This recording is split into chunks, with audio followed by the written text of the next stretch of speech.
इस कार्यक्रम के प्रायोजक हैं कृषि एवं किसान कल्याण मंत्रालय, भारत सरकार।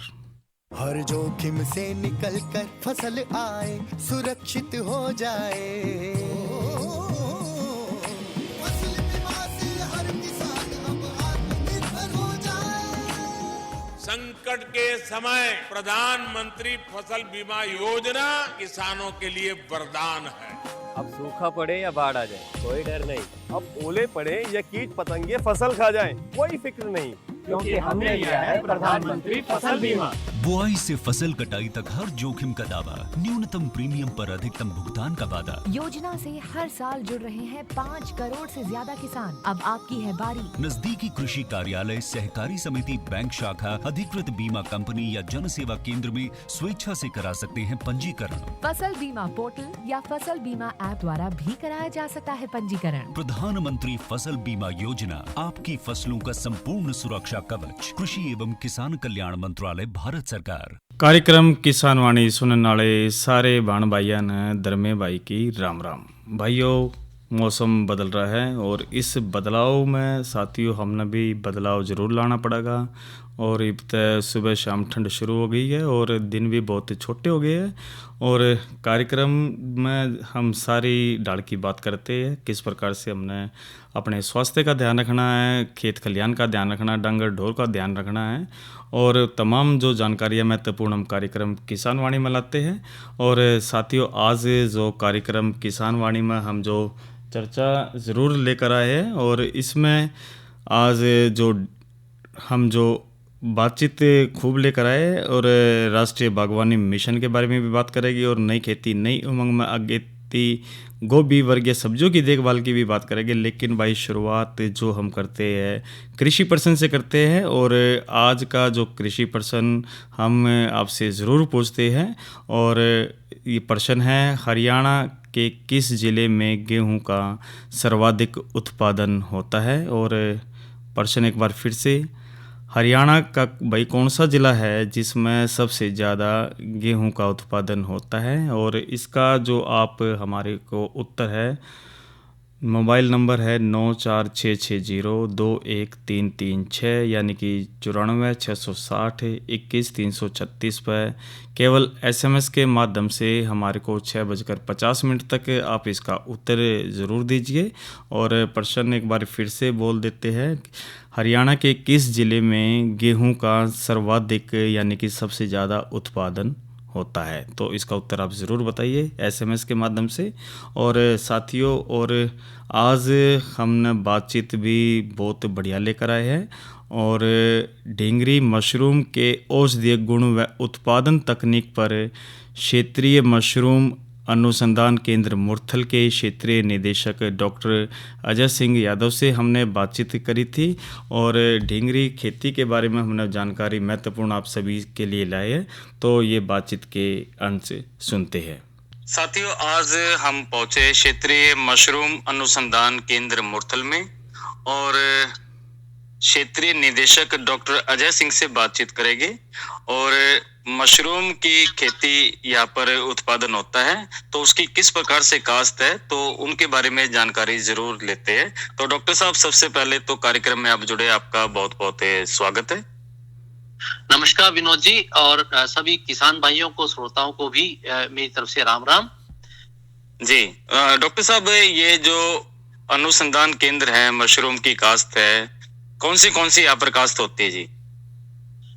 विनोद जी, अनेकों प्रकार की मशरूम यानी कि खुम्ब हम अलग अलग भाषाओं में बोल देते हैं, मशरूम के नाम से ज्यादा प्रचलित है।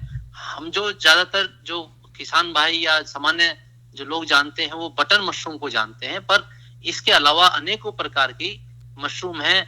करीबन पूरे अगर संसार की बात करूं तो कमर्शियली जो है 60 से ज्यादा प्रकार की मशरूम है जो उगाई जाती है, खाई जाती है। और 10 मशरूम ऐसी हैं जो इंडस्ट्रियल स्केल के औद्योगिक स्तर के ऊपर उगाई जा रही हैं, और उसका व्यापार जो है पूरे संसार में चल रहा है। हमारे देश में 4 मशरूम मुख्य तौर पे अभी अलग अलग क्षेत्रों में प्रचलित है। जैसे हम बात करते हैं, अगर हरियाणा उत्तर भारत की बात करते हैं तो उसमें बटन मशरूम ज्यादा मशहूर है और उसी को लोग जानते हैं। अगर हम दक्षिणी भारत की बात करते हैं तो वहां पे दूधिया मशरूम काफी प्रचलित है। अगर हम नॉर्थ ईस्ट उत्तर पूर्वी राज्यों की बात करते हैं तो वहां पर जो है पैडिस्ट्रा मशरूम, पुआल खुम जिसको बोलते हैं, और साथ साथ जो हमारी ये ढींगरी मशरूम है जिसको हम ओएस्टर मशरूम भी कह सकते हैं, ये 4 मशरूम काफी रीजन के हिसाब से उगाई और खाई जा रही है। तो डॉक्टर साहब वैसे तो देखिए खुम्ब सभी औषधीय गुण रहते हैं, लेकिन प्रचलित जो ढींगरी मशरूम है उसमें औषधीय गुण किस प्रकार से, थोड़ा इसके बारे में बताइए जी।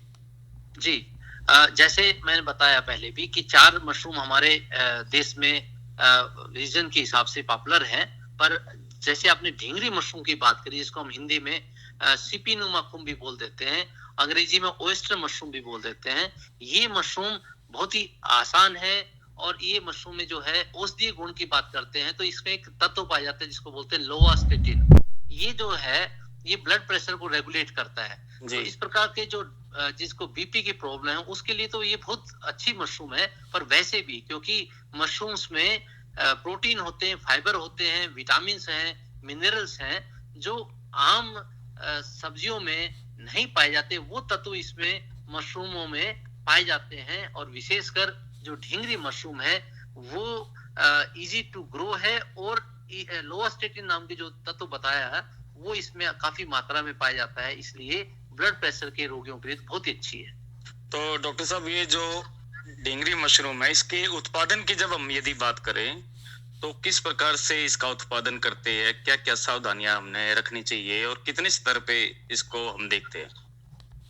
जो ढींगरी मशरूम है वो उसका जो बड़ा इजी है, इसको ग्रो करना आसान है। इसको आप अपने घर में भी अपने शौकिया तौर पे केवल 1-2 बैग भी लगा सकते हैं। इसको आप कमर्शियल स्केल पे, मीडियम स्केल पे, स्मॉल स्केल पे, तीनों स्केल पे आप और कमर्शियल स्केल पे भी इसको ग्रोइंग जो है वर्ल्ड ओवर और हमारे देश में लोग कर रहे हैं। अभी हमारे क्योंकि काफी कॉस्मोपॉलिटन टाइप का जो है संसार हो गया है, बड़ी बड़ी सिटीज हो गए हैं, तो हर प्रकार की मशरूम की डिमांड बढ़ रही है। और हरियाणा जैसे प्रदेश जो है दिल्ली के साथ सटा हुआ है और हमारे यहाँ काफी बड़े बड़े मेट्रोपॉलिटन सिटी जैसे दिल्ली है, चंडीगढ़ है और काफी कनेक्टिविटी है, तो ये मशरूम की भी डिमांड दिन प्रतिदिन काफी बढ़ रही है। बटन मशरूम के बाद ढींगरी मशरूम की खपत बढ़ रही है और हरियाणा में कई सारे जो उत्पादक इसके हो गए हैं और इस मशरूम को सारे साल उगाया जा सकता है बिना मौसम को परिवर्तित करे। जैसे आप देखते हैं बटन मशरूम केवल ज्यादातर सर्दियों में किसान भाई झोपड़ी बना के करते हैं, पर जो ढींगरी मशरूम है इसको बिना किसी तापमान को रेगुलेट किए, यानी कि इस कम तापमान की भी वैरायटी है, उच्च तापमान की भी वैरायटी है। ये 10-12 डिग्री सेंटीग्रेड से लेके 30-32 डिग्री सेंटीग्रेड तक ये मशरूम उग जाती हैं और ये विभिन्न प्रकार की रंगों की होती है, सफेद भी है, क्रीम कलर की भी है, पिंक कलर की भी है, पीले कलर में भी है।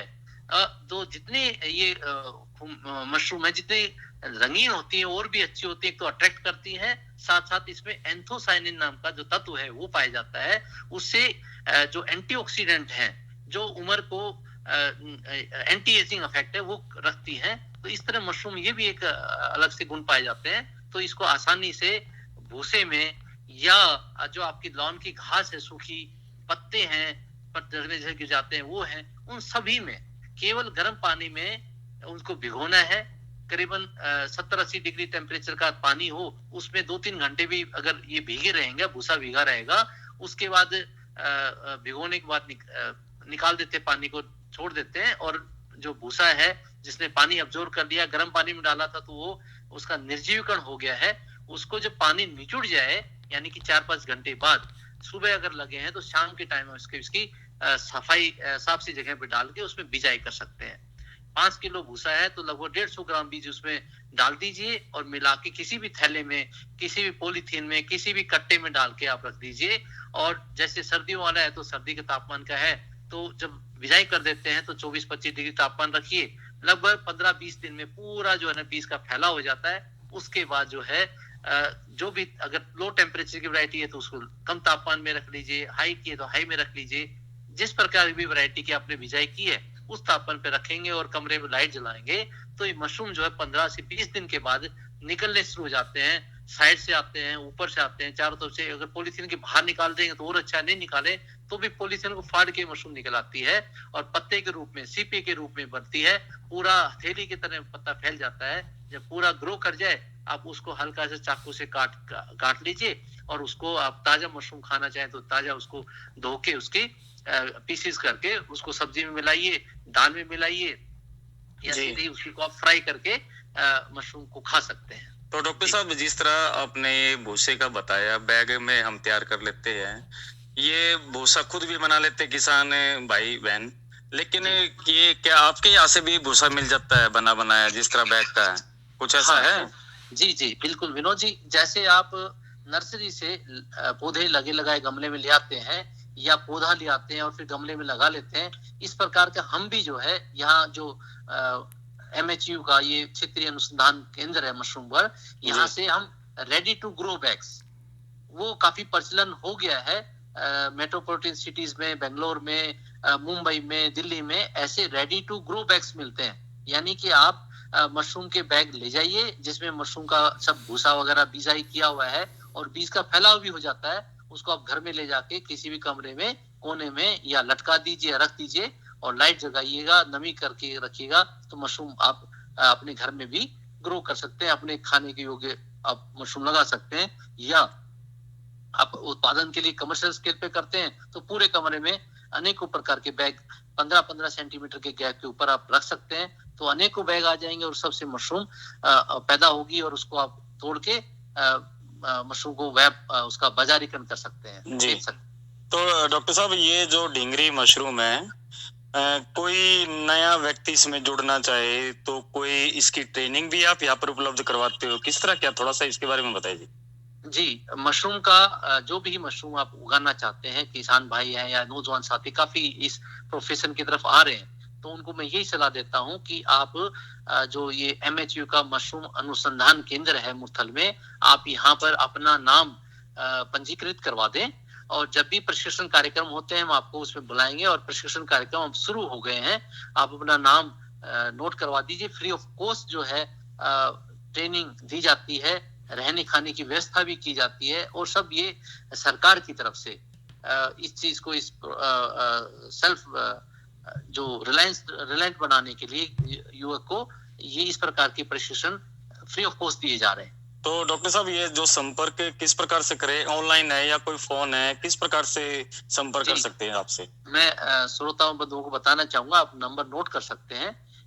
इस केंद्र के नंबर है 0130 2484 एक बार दोबारा रिपीट करना डॉक्टर साहब, ये 0130 हाँ जी 2484 तो डॉक्टर साहब, अब जो ढींगरी मशरूम की जिस प्रकार से हम बात कर रहे हैं, तो जो ढींगरी मशरूम किस किस चीज में हम इस्तेमाल करके इसको खाते हैं भाई, और किस प्रकार, जैसे सब्जियों में बता दिया आपने, या कोई अचार या और कोई अन्य चीज में भी इसको इस्तेमाल कर सकते हैं? जी, ज्यादातर आप देखते हैं बाजार में जो सूप का पाउडर मिलता है वो इसी मशरूम का होता है। ये मशरूम क्योंकि इजी टू ग्रो है, कम लागत आती है उगाने में, और जब ताजा मशरूम उग जाती है तो उसको ताजा तो आप सब्जी के रूप में ले ही सकते हैं, ताजा मशरूम का भी सूप बना सकते हैं, अन्यथा आप इस मशरूम को धूप में सुखा लीजिए। ये जब बिस्किट की तरह कटक देनी बोलने लगे, इस तरह के 2-4 दिन धूप से सूख जाता है, ब्रिटल हो जाए, उस समय इसको पीस लेते हैं और पीस के पाउडर बन गया, उस पाउडर को जो है आप पैक करके रख लीजिए। जब भी मशरूम का सूप बनाना हो या मशरूम की बड़ी बनानी है, मशरूम के बिस्किट बनवाने हैं, तो ये मशरूम का 10 से 20% तक का पाउडर, मशरूम के पापड़ भी बनते हैं, मशरूम के नूडल्स भी बनते हैं, उसमें 10% से 20% इस मशरूम का पाउडर मिला लिया जाता है और उसको हम कह देते हैं मशरूम के बिस्कुट, मशरूम के नूडल्स। इस प्रकार उस चीज की वैल्यू एडिशन हो जाती है। इवन मैं कहूँ मशरूम की चपाती भी आप खा सकते हैं, मशरूम पराठे भी खा सकते हैं, यानी कि फोर्टिफिकेशन हो गया। मशरूम के जो आटा है उसमें आटे में आप 10% ये पाउडर मिला लीजिए, तो जो आप रोटी बनेगी वो प्रोटीन युक्त रोटी बनेगी। उसमें आप इनडायरेक्टली प्रोटीन ले पाएंगे और फाइबर भी ले पाएंगे, इजी डाइजेशन भी होगा और साथ में वो जो चपाती है ज्यादा पौष्टिक होगी। तो इस तरह आप मशरूम को सुखा के पाउडर के रूप में या अन्य प्रोडक्ट बना के भी यूज कर सकते हैं। तो डॉक्टर साहब, आपने महत्वपूर्ण जानकारी ढींगरी मशरूम के बारे में दी और कार्यक्रम में आप जुड़े, आपका बहुत बहुत धन्यवाद। मैं थोड़ा सा एक और आपको बताना चाहूँ। एक नंबर मैंने आपको बताया है 0130 2484 इसके अलावा जी, एक मोबाइल नंबर भी श्रोता नोट कर सकते हैं, 9467825549। जी, मैं रिपीट कर रहा हूँ, 9467825549। या जो MHU की वेबसाइट है वो भी नोट करिए, उसके ऊपर भी ये इंफॉर्मेशन होती है, ट्रेनिंग कब हो रही है, www.mhu.ac.in। इन संपर्क पे आप आके आप अपना नाम पंजीकृत करवाइए और ट्रेनिंग में भाग ले सकते हैं, और इसको ट्रेनिंग के बाद अपना व्यवसाय शुरू करेंगे तो जरूर सफल होंगे। तो विनोद जी, आपने मुझे मौका दिया, उसके लिए बहुत बहुत धन्यवाद। धन्यवाद डॉक्टर साहब, नमस्कार। तो साथियों, ये तो आपने बातचीत के अंत सुने और आज हमने मशरूम के बारे में बातचीत करी, ढींगरी मशरूम के बारे में। और साथियों, अब अन्य जानकारियाँ ज़रूर आपको दे देते हैं। और आज का जो हम बातचीत ज़रूर लेकर आए हैं साथियों, राष्ट्रीय बागवानी मिशन के बारे में हमने आपसे बातचीत करनी है और इसके बारे में जो जानकारी है वो ज़रूर आपको बता देते हैं। और साथियों देखिए, जो राष्ट्रीय बागवानी मिशन है भारत सरकार द्वारा किसानों की आय बढ़ाने और उनके जीवन स्तर को बेहतर बनाने के लिए हर संभव प्रयास कर रही है। और यहाँ तक कि भाई किसान बहनों और भाइयों के समक्ष जाने वाली जो विभिन्न प्रकार की समस्याओं के निराकरण के लिए भी टाइम पर भाई ये सरकार द्वारा योजनाएं लॉन्च की जा रही है। और इन योजनाओं को शुरू करने का मुख्य उद्देश्य होता है कृषि फसलों को चौमुखी विकास करना, जो पिछले भाई कुछ वर्षों से लोगों के रुझान बागवानी क्षेत्र में अधिक देखने को मिल रहे हैं। और भाई देखो, जो जब हम बात करते थे राष्ट्रीय बागवानी मिशन यानी कि NHM, इसके बारे में हम जानकारी ज़रूर आपको देते हैं। और भाई यह जो है खाद्यान्न फसलों की अपेक्षा बागवानी में किसानों को अधिक आय के साथ ही विभिन्न प्रकार के फ़ायदे जो है वो खाद्यान्न फसलों को उगाने के लिए पर्याप्त भूमि इसमें ज़रूरत होती है। जबकि बागवानी का जो कार्य है आप भाई कम भूमि पर आसानी तक कर सकते हैं। और बागवानी फसलों की सहायता से छोटे और सीमांत किसान अपनी कम भूमि पर ज़्यादा से ज़्यादा इसमें लाभ प्राप्त कर सकते हैं। और भाई सरकार द्वारा भी इस स्कीम को शुरू करने के मुख्य उद्देश्य ये है कि आर्थिक स्थिति को भाई बेहतर बनाने के लिए बागवानी फसलों को बढ़ावा देवे। और इस योजना के माध्यम से भाई किसान बहन भाई को उनकी ज़रूरत के अनुसार भाई सिंचाई है, नेट हाउस है, भंडारण है, तारबंदी की बात कर ले या फिर वित्तीय सहायता की बात कर लेते हैं। इस मिशन के तहत भाई किसानों को दी जाने वाली वित्तीय सहायता में राज्य सरकार का भी योगदान 30 से 50% तक और शेष राशि केंद्र सरकार द्वारा इसमें प्रदान की जाती है। और भाई सरकार द्वारा इस मिशन को शुरू करने का मुख्य उद्देश्य बागवानी खेती को बढ़ावा देने के साथ है। और इस तरह साथियों इसमें जो लाभ करे तो छोटे और सीमांत किसान कम भूमि में अधिक उत्पादन का इसमें लाभ मिलता है। और खाद्यान्न फसलों की अपेक्षा बागवानी फसलों की भी सिंचाई की इसमें ज़रूरतें कम पड़ती है। और बागवानी के अंतर्गत उगाई जाने वाली जो फसलों की मांग बाजार वर्ष में भर में रहती है, जिससे किसानों को विक्रय में किसी प्रकार की समस्या का सामना नहीं करना पड़ता। तो साथियों कुछ हमने जानकारी दी है बागवानी राष्ट्रीय बागवानी मिशन की और इसके उद्देश्य के बारे में भी बताया। भाई छोटे जो किसान हैं उनको भी लाभ दिलाना है और जिनके पास कम भूमि है भाई ज़्यादा से ज़्यादा इसमें लाभ ले सके। तो साथियों ये बात हमने इसमें करी थी। और अब साथियों कुछ अन्य जानकारी भी ज़रूर दे देते हैं और थोड़ी मौसम की पहले जानकारी देते हैं। किसान भाइयों राम राम। मौसम पूर्वानुमान एवं कृषि सलाह के साथ मैं हूँ डॉक्टर ममता, मौसम विशेषज्ञ चौधरी चरण सिंह, हरियाणा कृषि विश्वविद्यालय कृषि विज्ञान केंद्र कुरुक्षेत्र।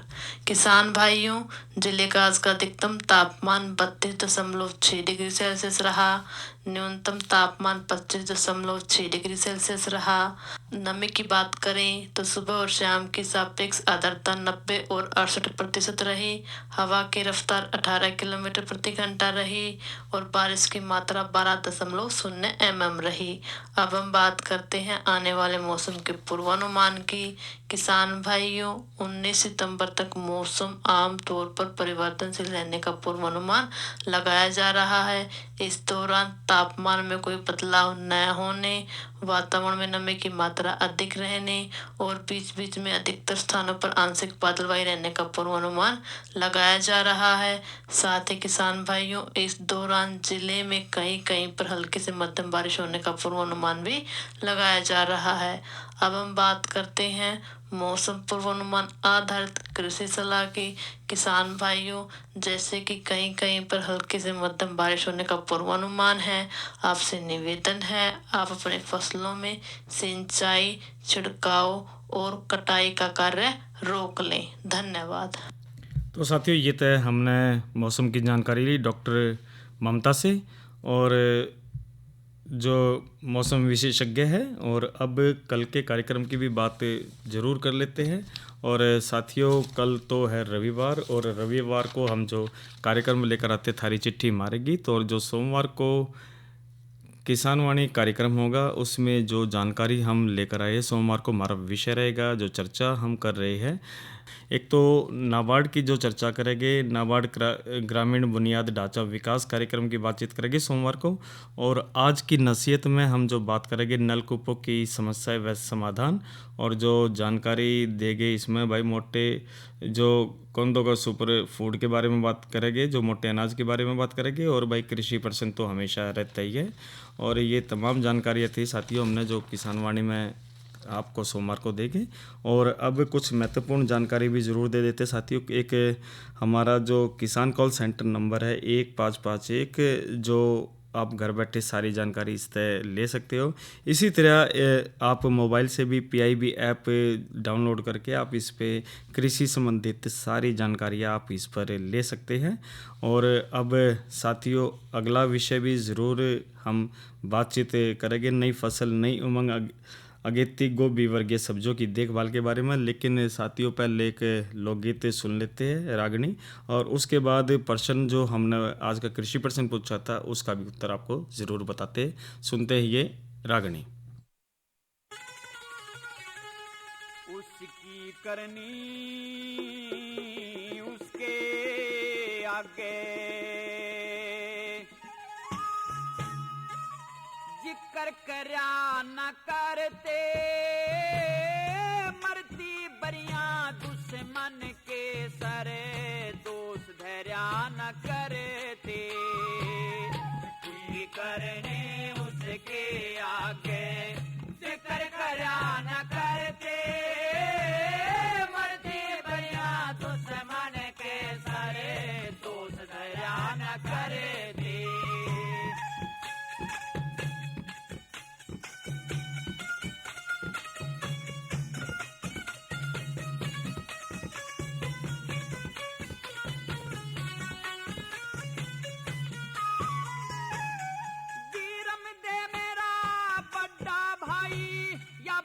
कहन की कोना एक म्यान में दो बरछी दिके कह रहन की कोना।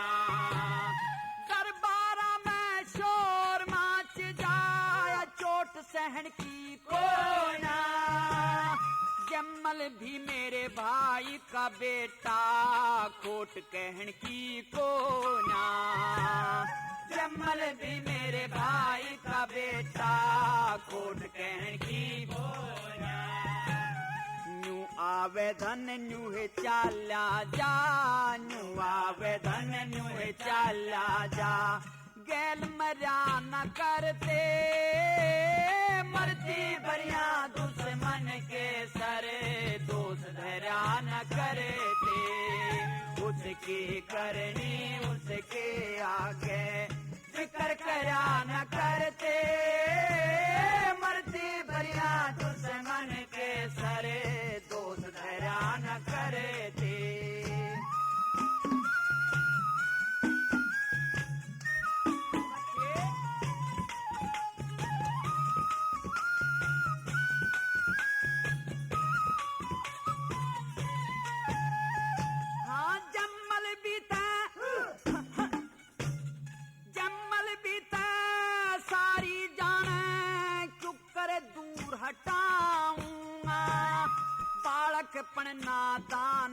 अवस्था क्यों करे घर चेता हूँ मैं 10 मानस का छे हो जावे क्यों कर जीव हलाऊं मैं बेशर्मी ते दरबारा में क्यों करे आंख मिलाऊंगा बेशर्मी ते दरबारा में क्यों करे आंख मिलाऊंगा बब्बर शेर भी भूखा मर जा बब्बर शेर भी भूखा मर जा पर डाब चर्या न करते मरती बरिया दुश्मन के सरे दोष दया न करते उसकी करने उसके आगे जिक्र करा न करते मरती बरिया दुश्मन के सरे दोष दया न करते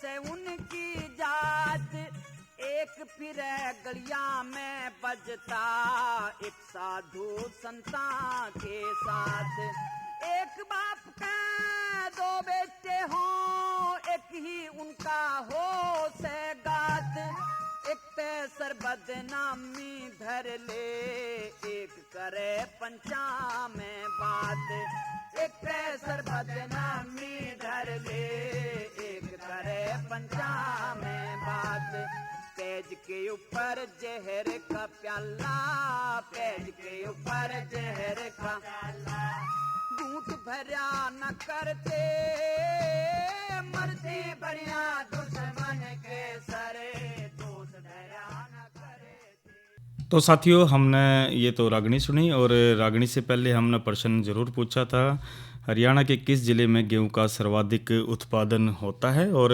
साथियों इसका वैसे उत्तर है सिरसा और हिसार है और लेकिन भाई जो जवाब पलवल भी दिया है वो हालांकि इस साल भाई गेहूं सबसे ज़्यादा उगा है और इसका वैसे तो उत्तर गांव उगाला जिला अम्बाड़ा से हरियाणा से भी दिया है लेकिन वो इस साल का दिया है कि भाई इस साल गेहूं में सबसे ज़्यादा रहा है लेकिन ओवरऑल हम देखते हैं तो सिरसा इसका सही उत्तर है। तो साथियों अब कार्यक्रम में आज इतना ही और जो बातचीत हमने जो ज़रूर करी गोभी वर्गीय सब्जी प्रबंधन की एक तो डायमंड बैंक मौत है और कुबड़ा कीड़ा है इसका भी देखभाल हम कर सकते हैं बंद गोभी की तिलनी है और तंबाकू की सुंडी है तो ये इनका हमसे ही कीट प्रबंध करके गोभी में ज़्यादा से ज़्यादा लाभ ले सके है। और जो प्राकृतिक खेती की जहाँ तक हम बात करते तो साथियों प्राकृतिक खेती हमने ज़रूर अपनानी चाहिए और इसमें जैविक विधि से और खाद्य निर्माण से हम इसको ज़्यादा से ज़्यादा लाभ इसमें दे सकें। तो साथियों आज के कार्यक्रम में इतना ही और इस कार्यक्रम के प्रायोजक थे कृषि और किसान कल्याण मंत्रालय भारत सरकार और अपने धर्मी भाई को दीजिए इजाज़त। अच्छा भाइयों राम राम। अरे अरे अरे क्या कर रहा है इधर इधर इधर हम बोल रहे हैं तेरे बीजू का उतला बोल रहा है पक्षियों से तो हम खेत को बचा लेते हैं पर इन घातक रसायनों से कैसे बचाएं? मतलब देख बेटा तू जो ये अंधाधुंध रसायन मिलाता है ना मिट्टी की सेहत बिगड़ने लगी है और जब माटी ही कमजोर पड़ जाएगी तो उपज कैसे सेहतमंद होगी? अरे पहले ऐसा नहीं था पूछना अपने बड़े बुजुर्गों से कैसे फसल लहलहाती थी शुद्धता झलकती थी। हाँ माटी भी तंदुरुस्त और लोग भी। पहली वाली बात कहाँ पर अब तो सब यही डाले हैं। सब नहीं आज भी लाखों जागरूक किसान परंपरागत विधि से फसल उगा रहे हैं खर्चा कम और उपज की कीमत भी बेहतर पा रहे हैं। सच है रे बेटे एक्सपीरियंस से बता रहे हैं धूप में बाल सफेद नहीं किए हैं। हाँ ठीक है भाई मैं भी आज से जैविक खेती शुरू करूंगा। माटी से प्रेम की परंपरा है परंपरागत खेती।